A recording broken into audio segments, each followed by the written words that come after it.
Assalamualaikum warahmatullahi wabarakatuh.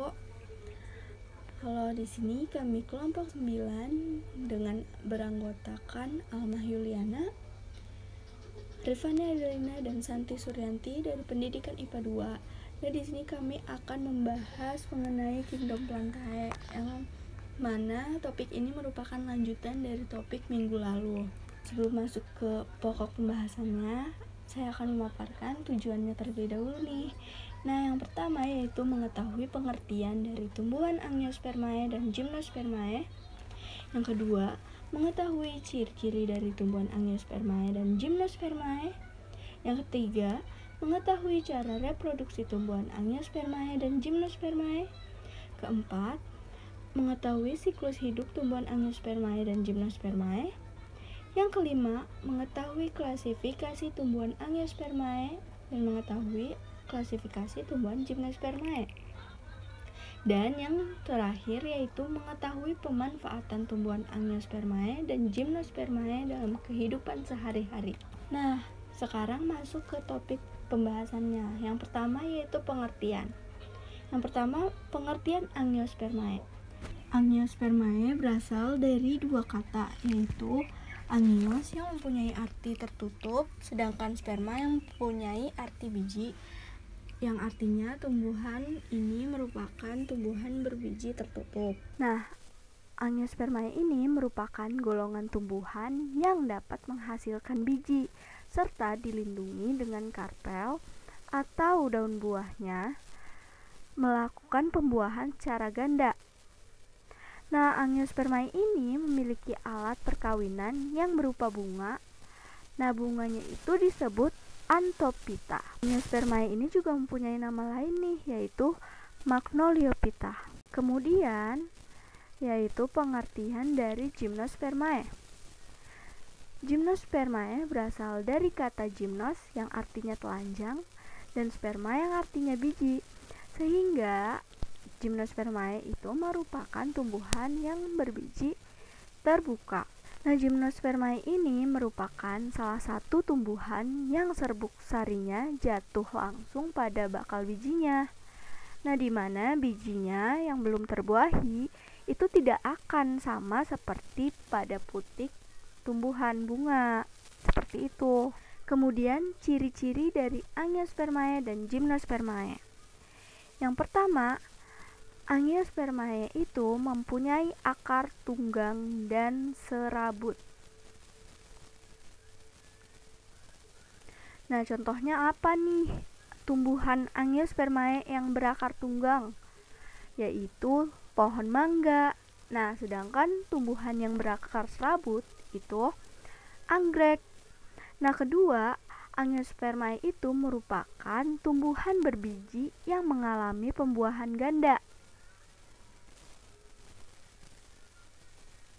Lalu, Angiospermae itu mempunyai buah yang berdaging tebal.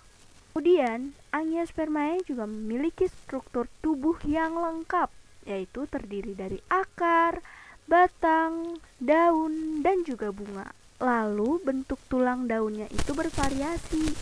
Ada berbagai macam variasi bentuk tulang daun dalam tumbuhan Angiospermae, yaitu berbentuk menyirip, lurus, dan menjari. Nah, contohnya tumbuhan yang mempunyai bentuk tulang dan menyirip pada tumbuhan Angiospermae yaitu daun jambu biji, daun mangga, dan daun ketapang. Untuk yang bentuk tulangnya lurus yaitu tebu dan nanas. Dan tumbuhan yang mempunyai tulang daun menjari yaitu daun pepaya dan daun singkong. Kemudian ada lagi ciri-cirinya, yaitu pembentukan biji pada Angiospermae adalah pembuahan ganda. Lalu, tumbuhan Angiospermae ini mempunyai batang berkambium dan tidak berkambium. Nah, jadi tumbuhan yang berkambium itu pohon mangga, pohon jambu, dan pohon mahoni. Nah, untuk yang tidak berkambium itu pohon jagung, pepaya, dan tebu. Lalu yang terakhir cirinya yaitu pada bunga Angiospermae itu terdiri dari kelopak, mahkota, benang sari, dan putik. Nah, sekarang ciri-ciri dari tumbuhan Gymnospermae nih. Yang pertama yaitu tumbuhan ini memiliki akar, batang, dan daun yang sejati. Nah, daunnya itu sempit dan kaku. Kemudian, bakal bijinya ini tidak mendapatkan perlindungan dari daun buahnya. Nah, bakal tumbuhan terletak di luar megasporofil atau ovarium. Nah, megasporofil ini menjadi pendukung bakal biji yang terkumpul di dalam bentuk strobilus atau runjung dan berkayu. Sporofil jantan dan juga betinanya itu terpisah. Lalu ciri yang kemudian yaitu tumbuhan Gymnospermae ini tidak memiliki bunga sejati, tidak mempunyai mahkota bunga. Nah, ciri selanjutnya yaitu bunganya berupa stobilus yang mampu menghasilkan sekret berupa tetesan getah yang isinya itu sel kelamin jantan pada strobilus jantan dan sel telur pada strobilus betina. Kemudian ciri selanjutnya bakal biji berada di luar sehingga tidak bisa dilindungi daun buah. Lalu tumbuhan Gymnospermae ini merupakan tumbuhan heterospora yang dapat menghasilkan dua jenis spora. Nah, spora ke-1 yaitu berupa megaspora yang kemudian membentuk gamet, dan spora keduanya yaitu berupa mikrospora yang hasilnya itu serbuk sari. Lalu ciri yang terakhir yaitu pada saat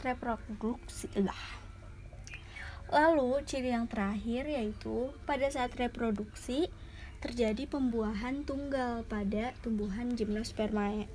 Nah, lalu kita masuk kepada pembahasan reproduksi tumbuhan Angiospermae dan Gymnospermae. Yang pertama yaitu Angiospermae. Pada Angiospermae reproduksinya terjadi ada dua nih, yaitu yang pertama reproduksi vegetatif dan reproduksi generatif. Pada reproduksi vegetatif yaitu reproduksi vegetatif alami dan reproduksi vegetatif buatan. Nah, pada reproduksi vegetatif alami itu ada tunas, rizoma atau akar rimpang, geragih, umbi akar, umbi batang, umbi lapis, dan tunas adventif. Nah, sedangkan pada reproduksi vegetatif buatan itu ada cangkok, merunduk, mengeten, okulasi, dan stek.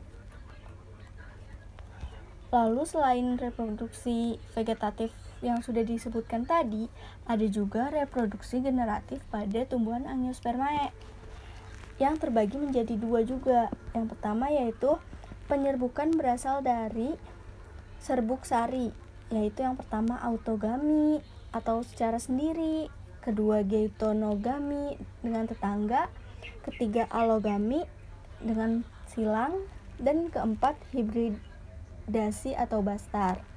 Nah, sedangkan yang kedua yaitu berdasarkan faktor yang membantu atau perantaranya nih reproduksinya. Yang pertama ada anemogami, hidrogami, antropogami, zoidiogami.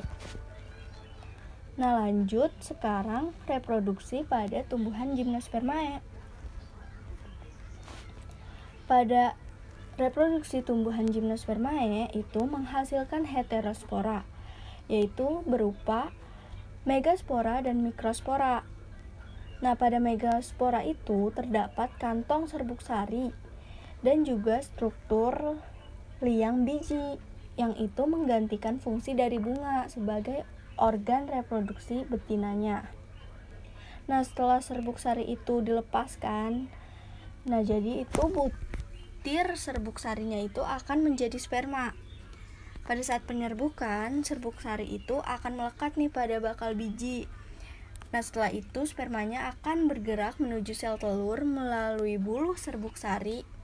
Nah, jadi apabila terjadi pembuahan nih, maka terbentuk nih zigotnya yang berkembang menjadi embrio dan juga biji.